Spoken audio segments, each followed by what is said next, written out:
Hey everybody, welcome to the Sharp Tongue Podcast. Thank you for being here. Dying Laughing is right around the corner. That's going to be right here, same place, same RSS feed. We're going to be talking about grief and how to entertain your grief and how to survive your grief, all types of grief, from breakups to the death of your loved ones, death of pets. I know it sounds heavy, but I'm here to make it light. That will be Dying Laughing. That's what Sharp Tongue Podcast will be evolving into. So check that out when it comes out. Also, don't forget to like and subscribe to the YouTube channel. Click thumbs up on this video. Helps us out a ton. You can call into the pod, 513-916-0930. Ask me questions, ask for advice, and keep it cute. And then also don't forget to come see me live. I'm on tour, jessimae.com/tour for tickets. A portion of my merch sales and ticket sales will go towards Alzheimer's Association and Hilarity for Charity, both amazing foundations that are helping people who are struggling with the disease and also their families that are struggling to pay for it. Because, hey, it costs a lot of money. Being sick is expensive. So any way we can help. This week is a Dr. P episode. Dr. P is when I answer your questions. I am not a doctor. I am board uncertified with a Ph.D. in THC. I went to the School of Hard Knocks. The streets are my teacher, and that's how I answer these questions. So take each response with a grain of salt and a shot of tequila. Let's get into this. A couple questions. Celluloid burn. Is Stamos a good kisser? First of all, your photo is so cute.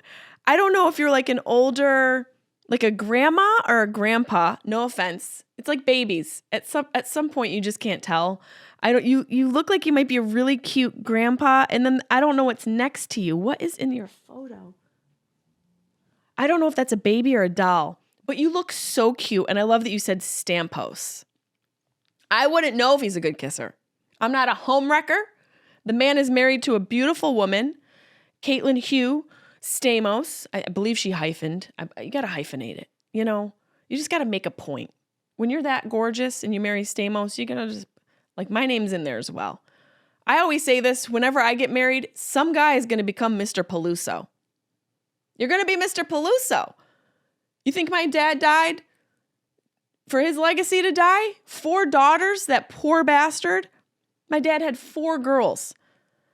And look, none of them, there's only a couple kids within those 4 girls. And none of them have Peluso as a last name. You think I'm going to let that name die? Are you crazy? My last name means big and hairy. I'm not going to let that decease. That's going to carry on. The hairy's going to carry on, buddy. So whoever marries me is going to be a Mr. Peluso. Stamos is supposed to play matchmaker for me. I told him to find all of his rich friends and let them know. Like, just let them know. Even if it's like an older guy on his way out. Especially an older guy on his way out. I can be a nurse. It's when I first moved to Los Angeles. I was so taken aback by all of these young girls hanging out with their elderly dads. I didn't realize that these girls were cleaning house and playing house with grandpas. Cha-ching, cha-ching. I'm going to marry your granddad. See you for the holidays. I'll be home for Christmas with the colostomy bag and a bowl of porridge because that's all he can put. Does anyone say porridge anymore? Remember we used to eat porridge? I didn't. My mom used to make cream of wheat. And that lady would put some butter in it, about a pound of brown sugar. It was really brown sugar with a little bit of cream of wheat in it. And man, it was good.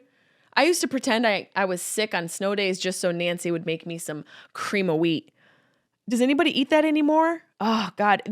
Nothing feels like home more than your mom making you a bowl of hot farina. I miss it. So I don't know if Stamos is a good kisser. I would imagine he is. It's really important to be a good kisser.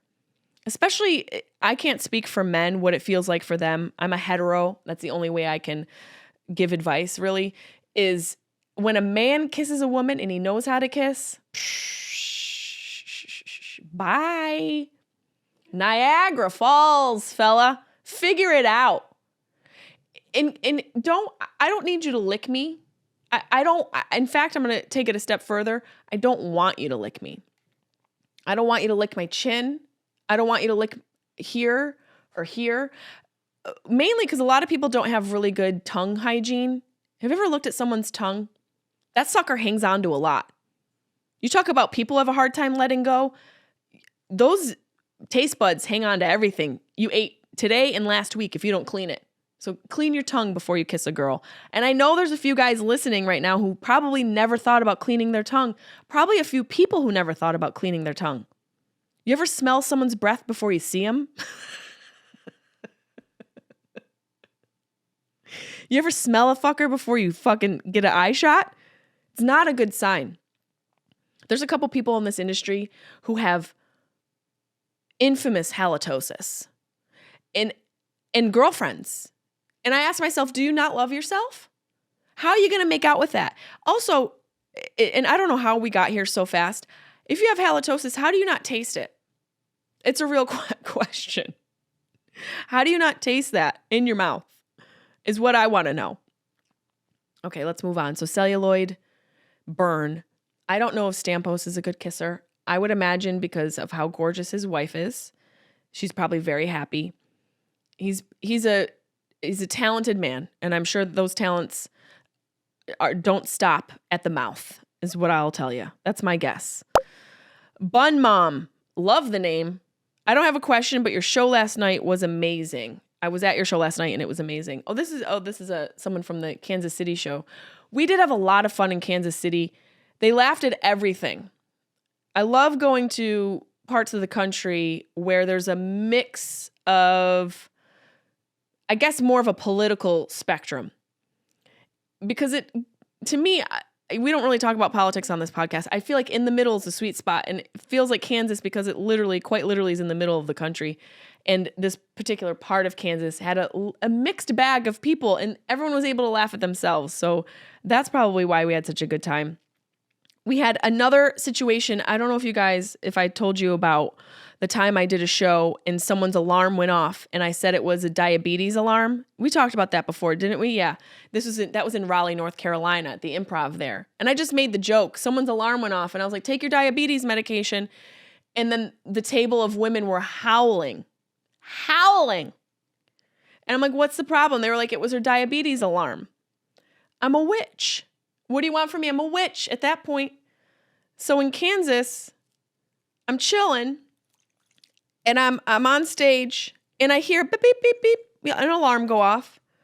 And I was like, oh God. And I just remembered Raleigh, North Carolina. I was like, take your diabetes medication. The guy laughs. A table of 3 guys, big fellas, big old hunky chunky monkeys, big guys. I said, what's so funny? He said it was my diabetes alarm. So out here in the world, people are needing to be reminded to not die. That's how busy we all are. Literally, you got to take your diabetes medication, you're going to die. I'm not a doctor, but I feel like that's pretty much a scientific fact. I am a doctor here on this episode, not in real life. But I think diabetes medication is vital. This guy needs an alarm to remember to not die. And he's a big boy. He was a big, big boy. I said, sir, we got to figure this out together. You need a woman in your life. The woman should be the alarm. And he said his girlfriend was down in Florida. I said, you're in Kansas. What are you doing with a lady in Florida? We are outsourcing love.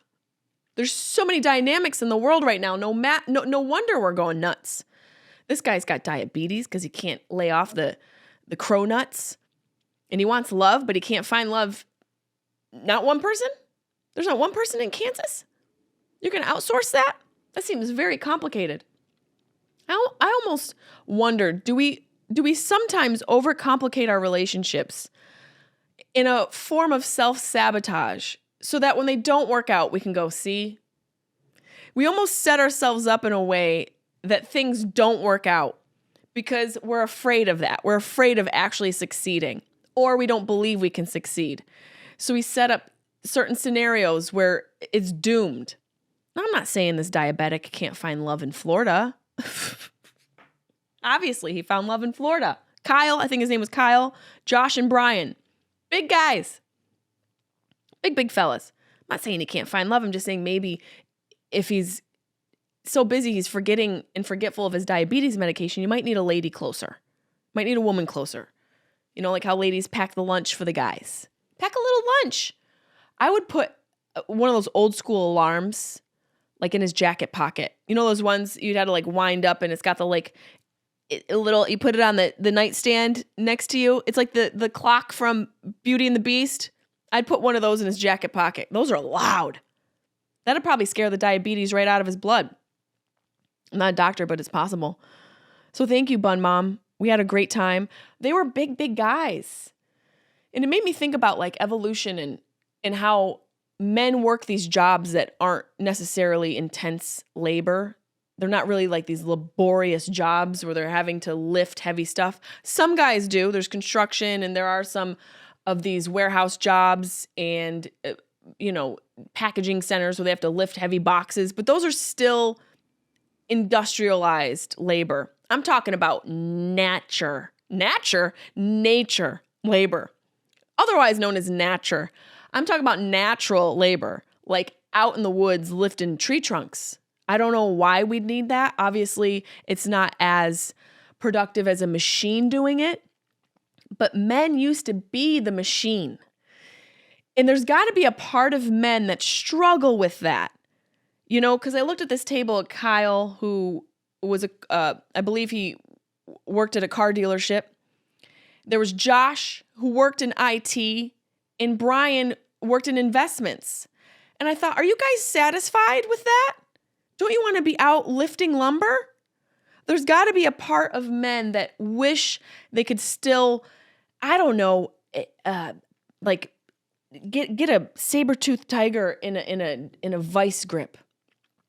Just choke out an animal. And I don't condone abusing animals. I'm trying to tap into that like manliness that existed before the Industrial Revolution, before technology, where men had to do jobs or they had to lift heavy things in nature. I'm talking about nature. Natural labor. These big guys, what do you do for work? I'm like, do you work? Are you a lineman? Are you in lumber? I can't even think of a job. You know, are you a farmer? That's a manly job, being a farmer. No, I work in IT. What? Just on a computer, all muscular and just on a computer all day? What? I can't fathom it. We need to get back to natural labor. Okay, let's move on to a couple more questions here. What do we have? Blakey Sherman 5465, OG in the house. Been here since Dizzy 1, day 1. He's been here for a hot minute. Always sends me sneaker links for new sneakers. He knows I'm a little bit of a sneakerhead. Sends me fashion all the time. Always sends me memes. I'm sure he sends them to my assistant as well. Yep, Deb gets them all the time. He says, will Guns N' Roses' new album or the Stamos interview come out first? I realize I've kept you guys with bated Stamos breath. I realize that. I realize it's been a little bit of time, but I'm getting all my ducks in a row. It is coming out very soon. Probably the first or second week of April, we'll start to release Dying Laughing. So you take that, Blakey Sherm, 2 Stamos interviews, maybe even a third. I'm locking him in. It might just be Stamos and I the entire podcast for the entire season. No, the episode will be, the show will start soon. I'm excited about it. You know, it's always a little nerve-wracking to depart from what you've been doing. And I took a little bit of offense to this guy who interviewed me, and it takes a lot to offend me. I wasn't really offended. He just kind of struck a chord. And I think whenever a chord gets struck within your soul, there's truth to it, and there's something to be learned. You are engaged and triggered for a reason, and so I think it's an opportunity for you and for me to investigate that. But when I was being interviewed, this interviewer said, you know, when I was looking through your podcast and trying to describe it, I realized that was really difficult, and that it was the way he said it, he probably could have worded it a little bit better, because it kind of was a jab. He was like, your podcast is kind of all over the place. And I thought, well, that's not a really, you could have said that a little better. Now, you're not wrong.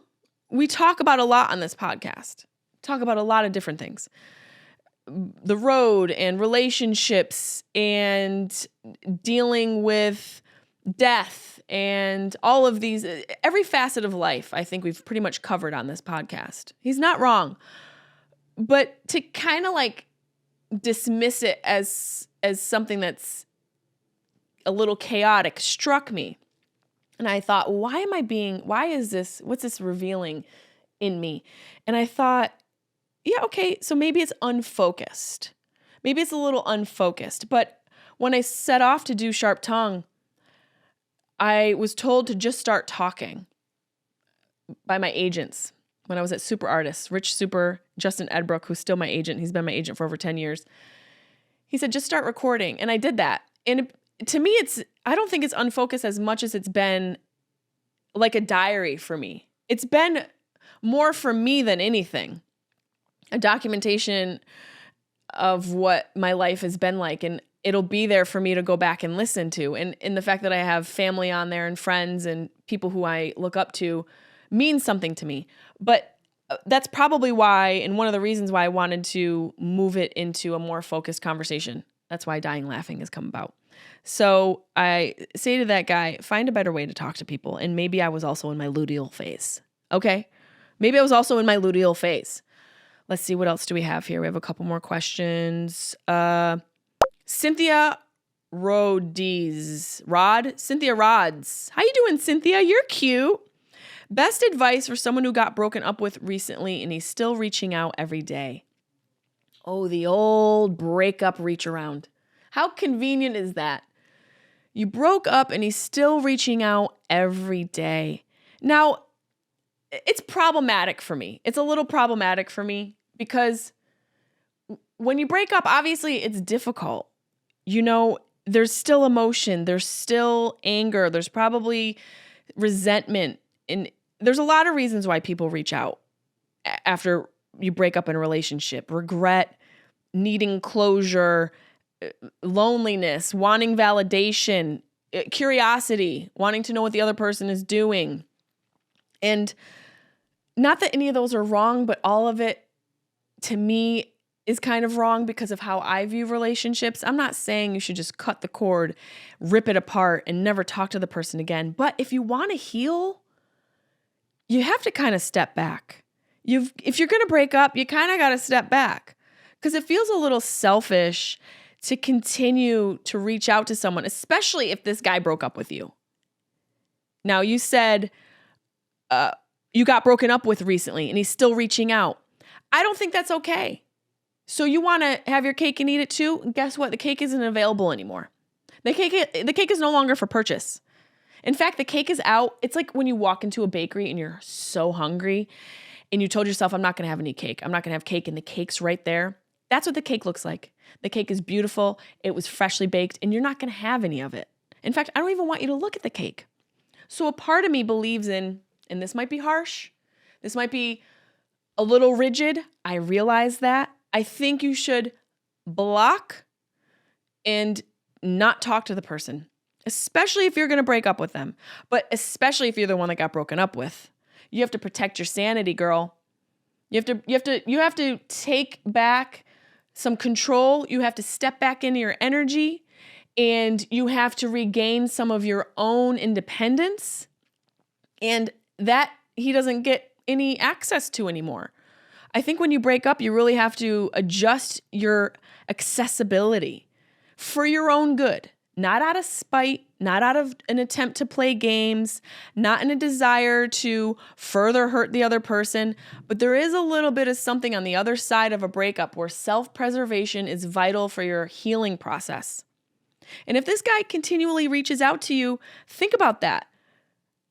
He keeps poking at the wound. If you got stabbed on your body, if you had like a physical trauma to your body, let's say you had a stab wound, and you kept stabbing and poking it, do you think it would ever heal? It would get infected. And that happens to people.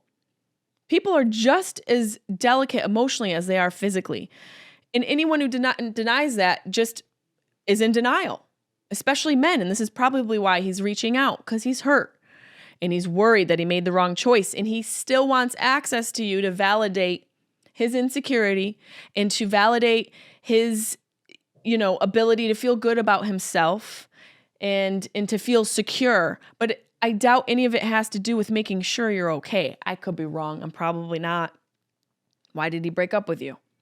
And if you want to have a closing conversation, that's another situation. That's another scenario.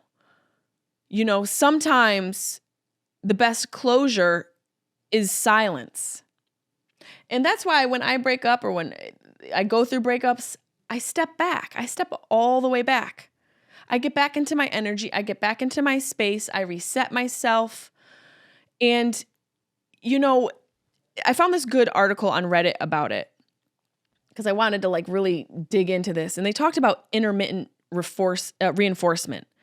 And intermittent reinforcement is kind of like, when they do those testing experiments on rats where they intermittently give them treats in this wheel. These rats spin the wheel and the treats come out intermittently. And they don't get food every single time because when they did the experiment and the rats got food every single time, they lost interest. But when they made it randomized, when they randomized them getting the treats, the rats became obsessed and it made the food more exciting to them. It made the game more exciting to them. It's kind of the same with people. In this situation, he's probably looking for a little bit of intermittent reinforcement. And guess what, girl? You're not a game show host. It's not your job to keep reinforcing whatever he needs to feel validated. So breakups are so complicated and you think you're going to get back together and fall in love and have him, get romantic again and bone him again one more time. Girl, no. Listen to Erykah Badu's song Green Eyes. It's a song that I listen to after every breakup, and the lyrics explain what it feels like to go through a breakup. Truthfully, the emotions that you go through. But I think the most important things on the other side of a breakup for yourself, I think you might need to block this guy. I think you might need to sort of not allow him to have access to you. I think you need to limit his access to you, not to punish him, to help you heal. You need to set up some boundaries for yourself. You need to focus on your feelings, your healing, and remind yourself if you kept stabbing a wound, it won't heal. So you allow this guy to keep poking you, you're not going to heal. And you have every right to heal, and you will. It's going to take some time. Get some of that new dong. I hope that helps. Let's see what else we have here. One of my besties asking a question. She asks, what's a good way to handle an infestation of covert narcissists? Does Raid make a product? Now, I am too well versed on this subject. Covert narcissism and overt narcissism. Now, overt narcissism is more like grandiose individuals. They're loud, they're rude, they're outwardly self-important, they're arrogant, they have a strong need for attention and admiration. They have this exaggerated idea of self-importance. They boast about their achievements and, inflate what their abilities are. They're exhausting. They also have a lack of empathy, and they struggle to really care about another person because so much of what they do, how they do what they do is more important to them than anything. And they all often have really exploitive behavior towards whoever's in their life. They can't help it, and that's not me excusing them, but they take advantage of other people in order to get ahead. They're sycophantic in that way. In fact, they're not even sycophantic because sycophants will placate to you. They will make you feel so good about yourself. They'll praise you in order to get what they want. That's more of a backdoor thing. Overt narcissists are entitled and they believe they deserve special treatment and they have a strong sense of entitlement. I've been through this. I have a personal experience with this. This is why I'm able to just tell you what it is. And dealing with them is difficult. If you're in a place in your life where you're vulnerable or you've gone through something that has made you be in a place of healing and you get caught in the web of a covert overt narcissist or even a covert narcissist, any form of a narcissist, it's tricky. You get stuck in a web. And all of us have narcissistic tendencies. We're human beings. We have mirrors in our house. We all have a little bit of narcissistic personality traits. This is different than a narcissist. The covert ones are aggressive. They tend to be confrontational.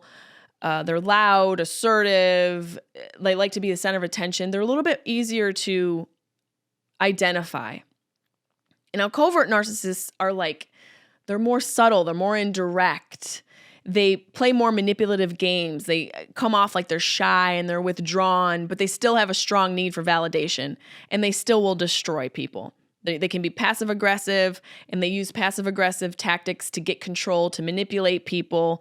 And they are defensive. They react defensively whenever you try to get them to take accountability.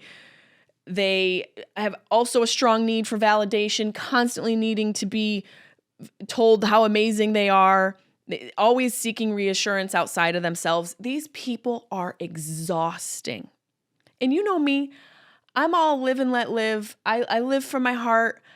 I'm maybe too kind sometimes. I'm not going to change who I am. You just have to put your guard up, and you have to learn from these experiences how to identify these people and to stay the fuck away. Because overt and covert narcissists lack empathy. And do I feel for them? Sure. Do I wish them well? The ones I've dealt with, no. Because they've cost me a lot of money and a lot of emotional pain and duress. They've taught me the most important lessons of my life, but I don't wish them well. I wish them down a well, if I'm being completely honest. And these covert ones are like sensitive and shy and withdrawn, but they still crave attention and validation. It's like, pick one, pick a lane. They play the victim, and they act like, whenever you want them to take accountability for their behavior, they get so defensive and then make you feel like you're the problem. And if you're in this situation, run. How to get away from it? It's so difficult. You really have to, it's a situation where it reveals yourself to yourself if you get into a relationship with a narcissist. My last relationship revealed me to me and showed me areas where I needed to grow and areas where I needed to build a wall. I was about to call Trump. Hey, bud, but needing a wall, need to build it. Not politically, emotionally and spiritually. Please help, because I can't deal with this fragile ego. I gotta go. And so I encourage and implore anybody out there who's in the market, looking for love, to just read up a little bit on narcissists, just to keep yourself prepared for what's out there and how to manage it and how to identify it. It's all about identifying. Identification is survival. Before we had any technology, when we were barefoot in loincloths, we had to be able to identify berries and identify herbs that would help us and not kill us. Same thing with people in the dating world. You have to be able to identify certain personality traits that are dangerous and toxic, that will kill you slowly. My blood work showed me that I was dying. Not literally dying, but I was not doing well. I was unwell. Your body has a visceral reaction to people who are toxic, and you have to learn to listen to that. And so if you feel something in your body that tells you this person is toxic, run, Forrest, run. That's how you deal with them. Let's do a couple more of these before we get out of here. Let's see.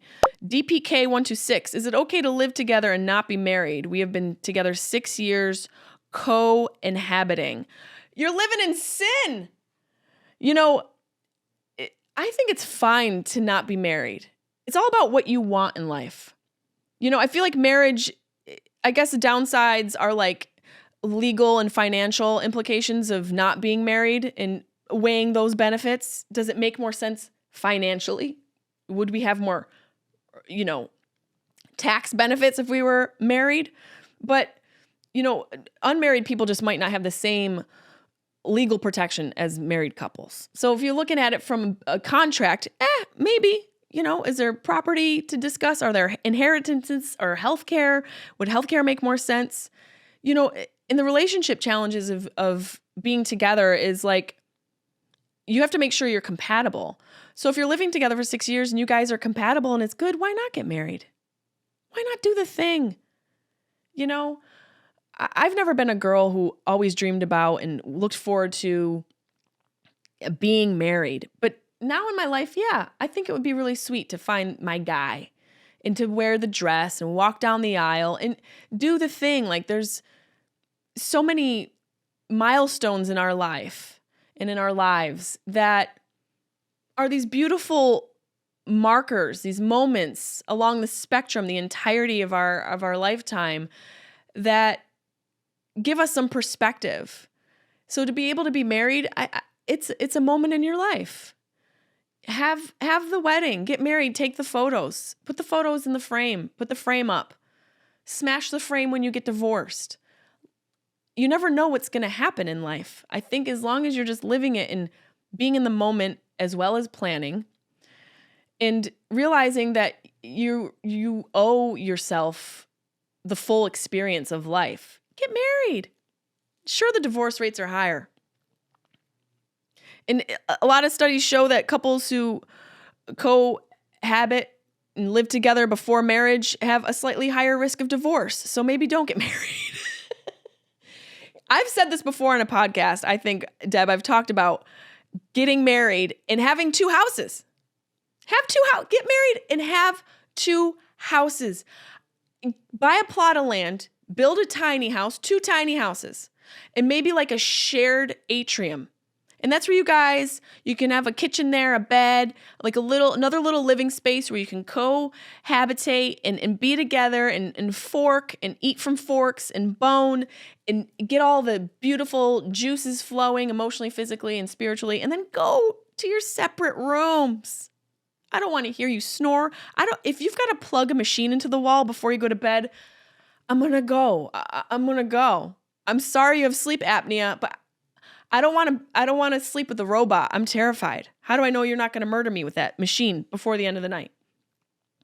I say at the end of the day, and I'm not talking about today, I'm talking about your life. When you look back, what are you going to regret? It's hard to tell. And I'm not one of these people that's ever said no regrets. Yeah, regrets teach you. They teach you where you might have misstepped. No regrets? My ass. Have some regrets. So at the end of the day, at the end of your life, when you look back, if you didn't get married, are you going to be okay with that? If you really love this person and she wants it, give it to her. What's the worst that could happen? Divorce? Well, then you've got another opportunity to get it right. Just hope it just doesn't cost you a lot of money. Okay, a couple more questions. Gogella. What's up, Gogella? OG, another OG up in the chat. She says, yes or no, move to Brazil to be with someone I have feelings for who has feelings for me. Hashtag Northside Forever 315. 315. Should you move to Brazil to be with someone who has feelings for you? You know, one of the reasons why I left Syracuse when I was 18 years old was because I fell in love with a boy. Randall Wooten.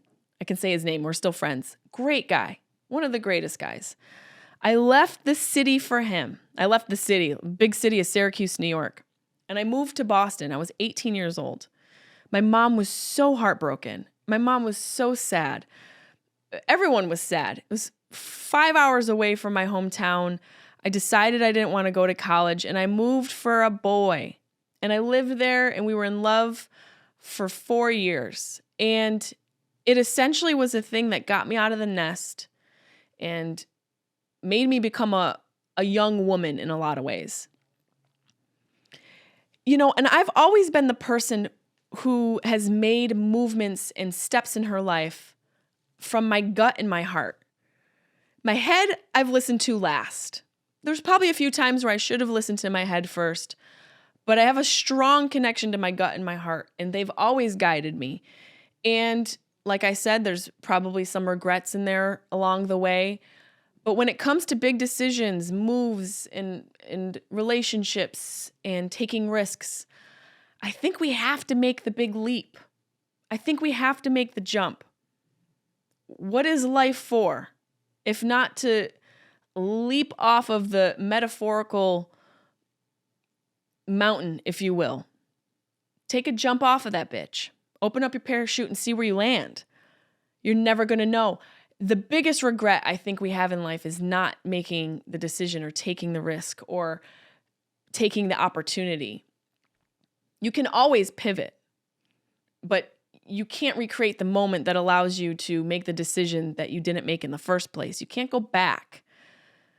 So I always think it's a little bit better to make a mistake than to have a regret of not making a decision at all, of not doing something. And on the other side of all these decisions we make, whether it's to move across the country or to another country for love, or to take the new job, or to break up with the person, or to bet on yourself, whatever it is, on the other side of that is freedom. On the other side of that is truth. And on the other side of that is yourself actualized, who you're meant to become, the new version of yourself, stronger, more present, more able to make decisions and more confident. So is it the smartest decision to move to Brazil for someone that you love? No. But has making the smartest decision always been the right decision? Sometimes you have to make a decision from your heart. Sure, you can set yourself up to make sure that you're not completely out in the open and vulnerable and exposed. I say go. Go and get a BBL while you're there. If it doesn't work out, get a BBL and come back home. You'll find plenty of love on the north side of Syracuse with a big old booty. All right, last question before we get out of here. Good luck, Gogella. Go get him, Gogella. Hopefully he's not a murderer. Maybe do a background check before you leave. Last question. Stoppard33 says, if life is a set, what is our shared punchline? That's an interesting question. If life is a set, what is our shared punchline? You know, I think our shared punchline is probably something along the lines of none of us make it out alive. None of us make it out alive. I did ask ChatGPT about this, and I was curious what ChatGPT would say about what our shared punchline was. And these are a few of the examples that she gave. I gave her a gender. It's a girl. She says, our shared punchline is we're all waiting for the big reveal, but the script is just scribbles. Okay. There's something to that. A little judgy. Everyone's ad-libbing, but somehow we keep telling the same jokes. That's kind of cute. Like we're all faking it, but we're all living the same life. We're all doing something we have no idea what we're doing. We're faking it, but none of us know what we're doing. We're stuck in rehearsal for a show that's already live. I like that one. A lot of us are living from a place where we think it's a rehearsal. But life is happening. It's happening all around us. One of my best friends, Aaron, gave me this sticker, and it was on my mirror for so long. And it said, life is not a dress rehearsal. It's happening now, and make the best of each moment. As cliche as that sounds, you got to live in it. You got to live in those moments and explode them, blow them up. The director's missing, the script is blank, and the critics are just us. Yeah, everyone has an opinion. Life's a set, but nobody called cut, so we just keep rolling. We're all extras pretending to be main characters. Ooh, that's a good one. A lot of us are pretending to be main characters when you really are a background actor. Let's not act like you aren't. The audience left years ago, but we're still delivering our lines. I kind of love that, but it seems like the world is an audience right now. The props are fake, the plot has holes, the bloopers are just a part of the show. We thought it was a comedy, but it turns out to be we're in a tragic comedy. That's what the punchline is. We thought life was a joke. It turns out we're in a tragic joke. And that's kind of my brand. Life is beautiful and it's brutal, and I call it brutiful. So maybe the punchline is that there is going to be a punchline one day, and that's going to be it. That's all, folks. That's all she wrote. So make sure you have fun until you get there. And I hope you guys enjoyed this episode with Dr. P.